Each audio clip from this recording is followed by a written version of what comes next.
प्रचंड नुकसान अवकाळी पावसामुळे झालेलं आहे। त्याच्यामुळे एकीकडे दुष्काळ, एकीकडे अवकाळी पाऊस, अशा प्रचंड अडचणीत आलेलं राज्य आणि शेतकरी याच्या बाबतीत आपण सगळ्यांनीच अतिशय संवेदनशीलपणाने या कामाला लागलं पाहिजे। माझी आजच वर्तमानपत्रात मी वाचलं की 2600 कोटी रुपयाची मागणी ही केंद्र सरकारकडे महाराष्ट्र सरकारने केलेली आहे। माझी महाराष्ट्र सरकारला विनम्र विनंती आहे की तातडीने दिल्लीवरनं टीम बोलण्याची मागणी करा, महाराष्ट्रामध्ये या सगळ्या गोष्टीची पाहणी करा। एक 3 दिवसाच्या आत हा सगळे जे काय कागदपत्र, तलाठी, कलेक्टर ही सगळी यंत्रणा पूर्ण ताकदीने या कामाला लावा। केंद्र सरकारची जी कमिटी येईल तीही तिथे सगळं काम बघेल आणि लवकरात लवकर जास्तीत जास्त निधी केंद्र सरकारने महाराष्ट्राला द्यावा आणि ह्या संपूर्ण भागामध्ये जेवढं शेतकऱ्यांचं प्रचंड नुकसान झालं आहे तिथे सरसकट कर्जमाफी ही आमची मागणी आहे। कारण तुम्ही बघताय दुधाचा भाव ग्रामीण भागात गेला तर 7 रुपये कमी लिटर झाला आहे। अवकाळी पावसामुळे प्रचंड शेतकऱ्यांचं नुकसान झालेलं आहे। त्यामुळे अडचणीत आलेल्या शेतकऱ्याला सरसकट कर्जमाफी ही आमची मागणी आहे। पार्लमेंट सुरू होणार आहे। मी स्वतः पार्लमेंटमध्ये हा विषय पूर्ण ताकदीने राष्ट्रवादी काँग्रेस पक्ष लोकसभेत आणि राज्यसभेत मांडेल आणि आमचे सगळे सहकारी पदाधिकारी सगळं राजकारण बाजूला ठेवून आज शेतकऱ्याला आणि महाराष्ट्रातल्या या काळ्या मातीशी इमान राखणाऱ्या कष्ट करणाऱ्या शेतकऱ्यांच्या मागे पूर्ण ताकदीने उभा राहील। एकीकडे छगन भुजबळ हे म्हणतात की जी शिंदे समिती नेमण्यात आली होती ही समिती आता रद्द करण्यात यावी, मराठा समाजाला सरसकट आहे ते ओबीसीचं प्रमाणपत्र देऊ नका अशी देखील भूमिका आहे। एकतर भुजबळ साहेब वयाने कर्तृत्वाने सगळ्यांनीच माझ्यापेक्षा मोठे आहेत। अनेक वर्ष आम्ही एकत्र काम केलेलं आहे, एकामेकाच्या सुखदुःखात राहिलेलं आहे।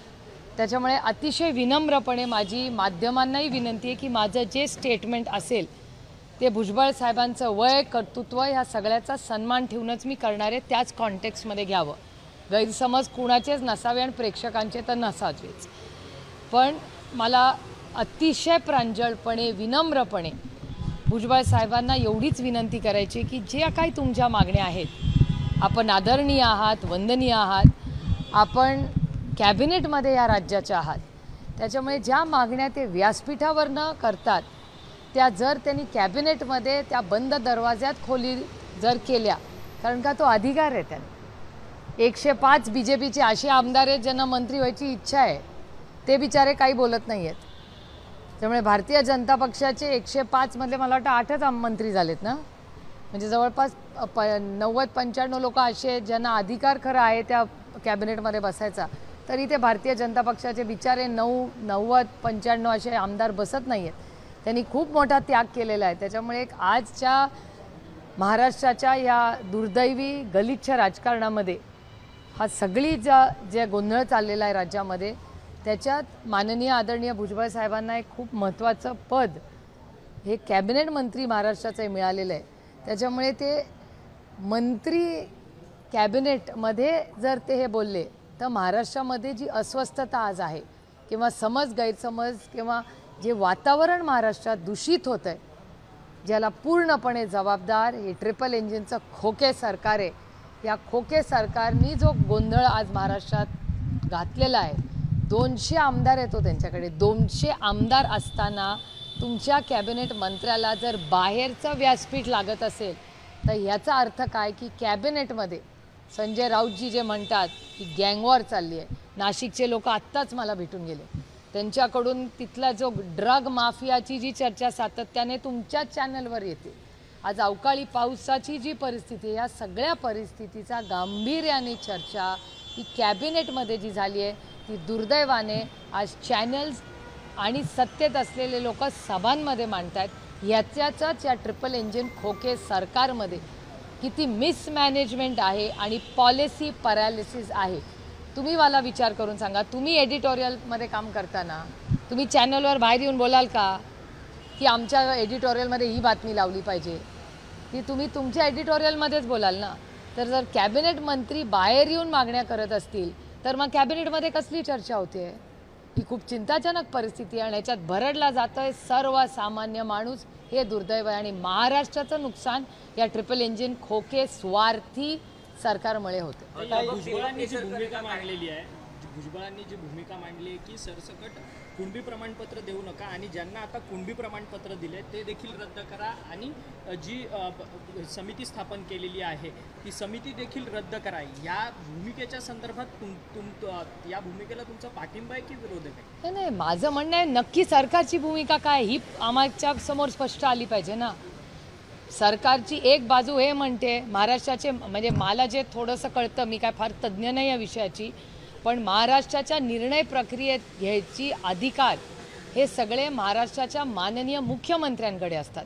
तर हा प्रश्न मला विचारायच्या आधी तुम्ही महाराष्ट्राच्या माननीय आदरणीय मुख्यमंत्री आणि DCM 1 आणि DCM 2ला विचारला पाहिजे की नक्की तुमच्या ट्रिपल इंजिन खोके सरकारचं नक्की निर्णय काय. एकदा नक्की निर्णय आम्हाला केला की आम्ही पूर्ण ताकदीने त्याच्यावर बोलू. आमचं पहिल्यापासून मत आहे राष्ट्रवादी काँग्रेस पक्ष हा मराठा, धनगर, लिंगायत, मुस्लिम समाजाच्या ज्या ज्या मागण्या आहेत त्याच्या मागे पूर्ण ताकदीने उभा आहे आणि उभा राहील. कुणाचंही सरकार असलं आणि प्रस्ताव आला तर पूर्ण ताकदीने आम्ही त्यांच्याबरोबर उभं राहू. आणि एक गोष्ट, महाराष्ट्रात आणि दिल्लीत दोन्ही असेंब्ली आणि पार्लमेंटमध्ये ऑन रेकॉर्ड आमची भूमिकेत सातत्य आहे. आम्ही भ्रष्ट जुमला पार्टीसारखे नाही, जिथे महाराष्ट्रात धनगरांना आरक्षण द्या म्हणतात आणि दिल्लीत ऑन रेकॉर्ड पार्लमेंटमध्ये नाही म्हणतात.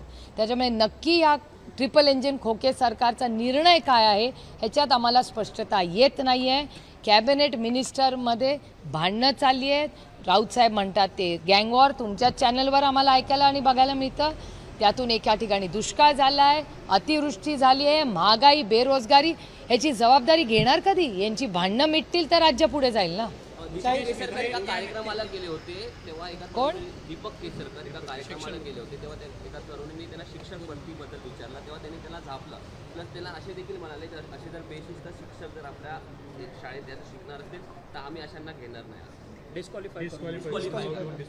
हे दुर्दैव आहे. मला खरं असं बोलायला आवडत नाही, पण एका शिक्षकाचा जर अपमान ह्या शाहू फुले आंबेडकरांच्या छत्रपतींच्या महाराष्ट्रात होत असेल तर दुर्दैवाने एक गोष्ट मला या ट्रिपल इंजिन खोके सरकारबद्दल म्हणावी लागेल की या सरकारला सत्तेची आणि पैशाची मस्ती आली आणि ती शिक्षकांचा जर तुम्ही अपमान करणार असाल तर पक्ष तर सोडा, महाराष्ट्र पण कधी सहन करणार नाही.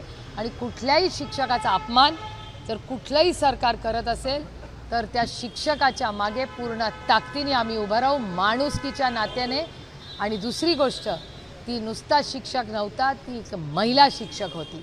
त्याच्यामुळे भारतीय जनता पक्ष, भ्रष्ट जुमला पार्टी ही सातत्याने महिलांचा अपमान करत असते.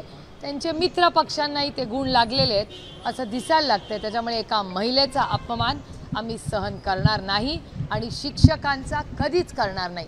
त्याच्यामुळे त्या शिक्षकांच्या मागे आम्ही पूर्ण ताकदीने उभं राहू. आणि ही ज्या सरकारला पैशाची आणि सत्तेची आणि कॉन्ट्रॅक्टची मस्ती आली आहे ना, ती कशी उतरायची ही महाराष्ट्राच्या मायबाप सुसंस्कृत जनतेला माहिती आहे. फोटो व्हायरल होत आहेत. यावरून आता शिंदेच्या शिवसेनेच्या प्रवक्त्या ज्योती वाघमारे यांनी असं म्हटलेलं आहे की हे वार आहेत की यामागे पवार आहेत, याची चौकशी व्हावी आणि मी गृह खात्याला विनंती करेल की या सगळ्या संदर्भात त्यांनी सखोल चौकशी करावी. एक तर हा कॉमेंट मी ऐकलेली नाही, त्याच्यामुळे मी काही असं स्टेटमेंट, कुणाच्या स्टेटमेंट जोपर्यंत मी त्याचा अभ्यास करत नाही मी बोलत नाही. पण महाराष्ट्रामध्ये अनेक ठिकाणी दगडफेक होताना आज दिसते. कालच मला तुमच्या चॅनलवर पाहिलेली मी बातमी की अमरावतीमधले राज्यसभेचे भारतीय जनता पक्षाचे जे खासदार आहेत त्यांच्यावरही दगडफेक झाली. राज्यामध्ये सातत्याने दगडफेक कशा होतात तो? मग महाराष्ट्राच्या होम मिनिस्ट्रीचा इंटेलिजन्स करतोय तरी काय? म्हणजे लोकांना आवडत नाही मी जेव्हा देवेंद्रजींच्या विरोधात बोलते. माझं वैयक्तिक देवेंद्रजींशी काही भांडण नाही, काय संबंध भांडणाचा. माझी आणि देवेंद्रजींची लढाई ही वैचारिक आहे. ते एक अतिशय सुसंस्कृत नेते आहेत, महाराष्ट्राचे यशस्वी मुख्यमंत्री राहिलेत, याची जाणीव आपल्या महाराष्ट्राला आणि मलाही आहे. एखादा युवा नेता जेव्हा पहिल्यांदा ते जे मंत्री होते ते 5 वर्ष मुख्यमंत्री होते तेव्हा त्यांच्याकडे होम मिनिस्ट्री होती, तेव्हा नागपूरला मी नाही म्हणायचे, तुमच्या वर्तमानपत्रात आणि चॅनल्सवर महाराष्ट्राचं क्राईम कॅपिटल हे नागपूर आहे हे मीडियावाले म्हणायचे. हे मी वाचलेलं आणि तुम्हालाही चॅनलमध्ये तुम्ही जर बघितलं तर तुम्हाला आठवत असेल. जेव्हा जेव्हा देवेंद्रजी गृहमंत्री होतात तेव्हा क्राईम नागपूरमध्ये आणि राज्यात वाढतो कसा, ज्या नंबर्स मुलींमध्ये मुलींच्या विरोधात होणारा क्राईम ह्याच्यात वाढ मी नाही झालं म्हणते, केंद्र सरकारचा होम मिनिस्ट्रीचा डेटा म्हणतो.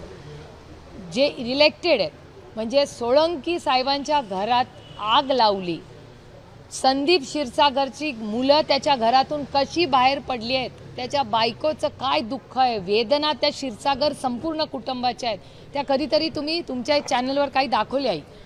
आता जालन्यामध्ये जी घटना झाली, ज्या अमानुष पद्धतीने होम मिनिस्ट्रीने जालन्याच्या घटनेमध्ये महिलांना आणि मुलांना मारण्यात आलं, कोण आहे याला जबाबदार? नंतर अजून काहीतरी वेगळ्या बातम्या येतात, मग इंटेलिजन्स फेलियर तर आहे ना, मग गृहमंत्री आणि त्यांचं मंत्रालय करतंय तरी काय? It is a complete failure of the home ministry.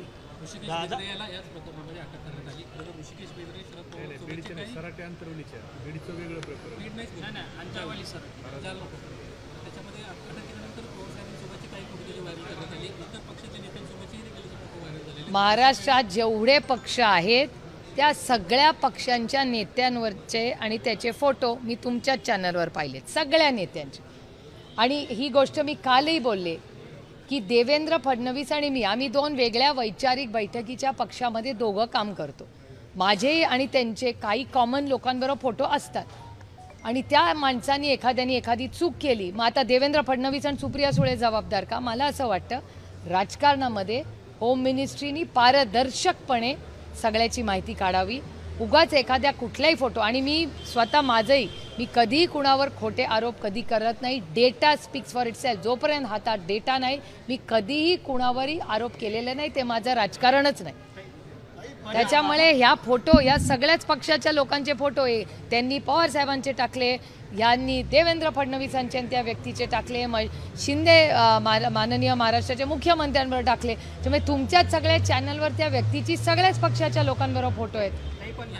जालन्याच्या जो सगळा प्रकार घडला, बीड गेवराईचे जे अमरसिंह पंडित आहेत अजित पवार गटाचे, त्यांनी ऋषिकेश बेदरे हा आमचाच गटाचा कार्यकर्ता आहे म्हणून असा दावा केलेला आहे आणि त्याच्या समर्थनार्थ आज बीड गेवराईमध्ये मोर्चा देखील आयोजन त्यांनी केलेलं आहे. खरं तर त्याला खोट्या गुन्ह्यात अडकवलं असं अमरसिंह पंडितांचं म्हणणं आहे, परंतु ऋषिकेश बेदरे हा तुमच्या पक्षाचा कार्यकर्ता आहे, शरद पवारांबरोबर त्यांचे फोटो आलेत असा आरोप सातत्याने भाजप करत आहे. आता अजित पवार गटाने हा दावा खोडून काढला. हे परफेक्ट तुम्ही मला पॉलिसी पॅरालिसिसचं आणखीन एक उदाहरण. या सरकारमध्ये कोऑर्डिनेशन नाही, जे मी गेले 2 महिने तुमच्या सगळ्या प्रेस कॉन्फरन्समधून बोलते. तुम्हीच माझा इंटरव्ह्यू दोघांनी किती वेळा घेतला आहे, ज्याच्यात मी म्हणले की नाही पॉलिसी पॅरालिसिस आणि मिसकम्युनिकेशन. आता भारतीय जनता पक्ष आणि शिंदे सरकार आणि अजित पवार गट यांचं सरकार आहे की नाही, यांचा कॉन्फ्लिक्ट कुणामध्ये? अजित पवार गट आणि शिंदे सेना. शिंदेंची जी सेना आहे आणि अजित पवारांचा जो गट आहे त्यांच्यातच मिसकॉर्डिनेशन आहे ना या ग्रहस्थाबद्दल. तर याचं उत्तर मी कसं देणार? जे सरकारमध्ये आहेत त्यांच्यातच सावळा गोंधळ चालला आहे. त्याच्यामुळे आता आम्ही बिचारे काय करणार? आम्ही आपलं लांबून हे सगळं गडबड बघतोय. आणि दुर्दैव एका गोष्टीचं आहे की कॉन्फ्लिक्ट आणि मिसमॅनेजमेंट आणि पॉलिसी पॅरालिसिस या ट्रिपल इंजिन सरकारमध्येच आहे. 200 आमदार आहेत त्यांच्याकडे. त्यांनी दुष्काळ आणि आजची जी गारपीट झालेली आहे, जे नुकसान शेतकऱ्यांचं झालेलं आहे ह्याच्याकडे लक्ष दिलं पाहिजे. त्याच्याऐवजी या सरकारमधलेच 2 गट एकामेकाशी भांडतायत. ताई ह्याला जोडून असा प्रश्न आहे, संजय राऊत असं म्हणतायत की जालन्याच्या गेस्ट हाऊस मध्ये हा सगळा कुणाच्या प्रश्नाला उत्तर संजय राऊत इथे काय ते? ह्याला जोडूनच प्रश्न आहे की संजय राऊत असं म्हणतायत की अंतसराटीमध्ये जो जालन्याचा प्रकार घडला तो गेस्ट हाऊस मधून बसून हा सगळा प्रकार आहे तो कट रचण्यात आला होता राष्ट्रवादीकडून. राष्ट्रवादीकडून म्हणजे राष्ट्रवादीच्या कडून हा सगळा कट रचण्यात आला होता. संजय राऊत आमच्याबद्दल बोलले असं शक्यच नाही. राष्ट्रवादी इम्पॉसिबल. आता संजय राऊत असं कधीच म्हणणार नाही.